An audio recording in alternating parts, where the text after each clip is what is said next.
యాగా వేణుగోపాల్ రెడ్డి వి.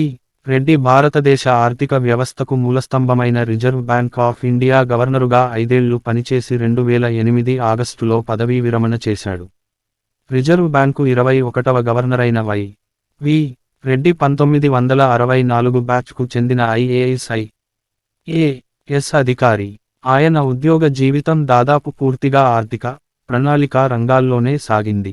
1941 August 17న YSR జిల్లా పుల్లంపేట మండలం కొమ్మనవారిపల్లె గ్రామంలో జన్మించాడు.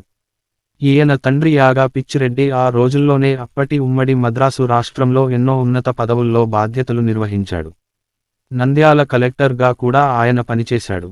ఆయన వృత్తిరీత్యా మద్రాసులో స్థిరపడడం వల్ల వేణుగోపాల్ రెడ్డి చదువంతా తమిళనాడులోనే సాగింది. వేణుగోపాల్ రెడ్డి ఐఏఎస్ అధికారి కాకముందు 1961 నుంచి లెక్చరర్గా పనిచేశాడు. మద్రాసు విశ్వవిద్యాలయంలో ఆర్థిక శాస్త్రంలో ఎంఏ, ఉస్మానియా విశ్వవిద్యాలయంలో పీహెచ్డీ, నెదర్లాండ్స్లోని ఇన్స్టిట్యూట్ ఆఫ్ సోషల్ స్టడీస్లో ఆర్థిక ప్రణాళిక ఎకనామిక్ ప్లానింగ్లో డిప్లొమా చేశాడు. అవే కాకుండా శ్రీ వెంకటేశ్వర విశ్వవిద్యాలయం డాక్టర్ ఆఫ్ లిటర్స్, మారిషస్ విశ్వవిద్యాలయం డాక్టర్ ఆఫ్ సివిల్లో ఆయనకు గౌరవ డాక్టరేట్లు ప్రదానం చేశాయి. ఉస్మానియా విశ్వవిద్యాలయం డిపార్ట్మెంట్ ఆఫ్ బిజినెస్ మేనేజ్మెంట్లోను, London school of economics and political science, London school of economics and political science international relations డిపార్ట్మెంట్లోను, అడ్మినిస్ట్రేటివ్ స్టాఫ్ కాలేజ్ ఆఫ్ ఇండియాలోను విజిటింగ్ ఫ్యాకల్టీగా పనిచేసిన వి. రెడ్డి హైదరాబాదులోని CESS centre for economic and social స్టడీస్లో honorary senior ఫెలోగా కొనసాగుతున్నాడు. కేంద్ర ఆర్థిక మంత్రిత్వ శాఖలో బ్యాంకింగ్ కార్యదర్శిగా, సంయుక్త కార్యదర్శిగా, వాణిజ్య మంత్రిత్వ శాఖలో అదనపు కార్యదర్శిగా, ఆంధ్రప్రదేశ్ యాదృచ్ఛిక పేజీ రాష్ట్ర ప్రభుత్వ ప్రిన్సిపల్ కార్యదర్శిగా, ఆపైన 1996 నుంచి 7 ఏళ్లు రిజర్వ్ బ్యాంకు డిప్యూటీ గవర్నరుగా సేవలందించాడు. రిజర్వ్ బ్యాంకు గవర్నరు కాకముందు ప్రపంచ బ్యాంకు సలహాదారుగా, అంతర్జాతీయ ద్రవ్యనిధి సంస్థ IMF బోర్డులో భారతదేశం తరపున ద్రవ్య వ్యవహారాల సలహాదారుగా పనిచేసిన రెడ్డి 2002లో IMF ఎగ్జిక్యూటివ్ డైరెక్టరుగా నియమితుడయ్యాడు. ఆర్థికాభివృద్ధి పదంలో ఈయన సలహాలను వినియోగించుకున్న దేశాల్లో చైనా, బహ్రెయిన్, ఇథియోపియా, టాంజానియా తదితర దేశాలున్నాయి.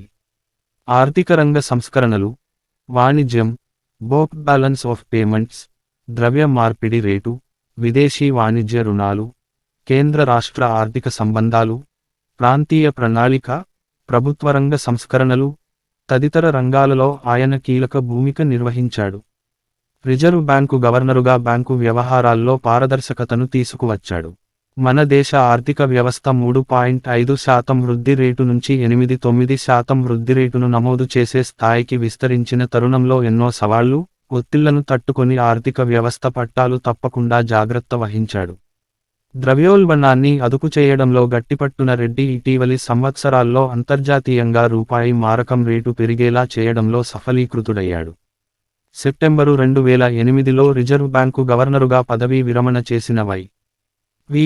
రెడ్డి ప్రస్తుత ఆర్థిక మాంద్యం నుంచి బయటపడటానికి పలు దేశాల ప్రతినిధులు, ఎంతో అనుభవజ్ఞులైన ఆర్థిక బ్యాంకింగ్ నిపుణులతో ఐరాస ఏర్పాటు చేసిన అంతర్జాతీయ కమిటీలో సభ్యుడిగా ఉన్నాడు. ఈ కమిటీ ఇప్పటికే ప్రాథమిక సిఫార్సులు చేసింది. వి. రెడ్డి ప్రస్తుత ఆర్థిక సంక్షోభంపై రాసిన పుస్తకం India and the global financial crisis. ఈ పుస్తకంలో 2 ప్రధానమైన అంశాలకు సమాధానం ఉంది.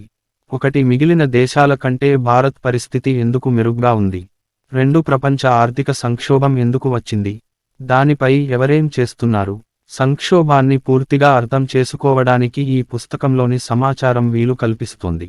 ప్రస్తుతం వీరు 14వ ఆర్థిక సంఘం అధ్యక్షులుగా ఉన్నారు. భారత ఆర్థిక రంగానికి వీరు చేసిన కృషికి గాను భారత ప్రభుత్వం వీరిని పద్మ విభూషణ్ సత్కారం ఇచ్చింది.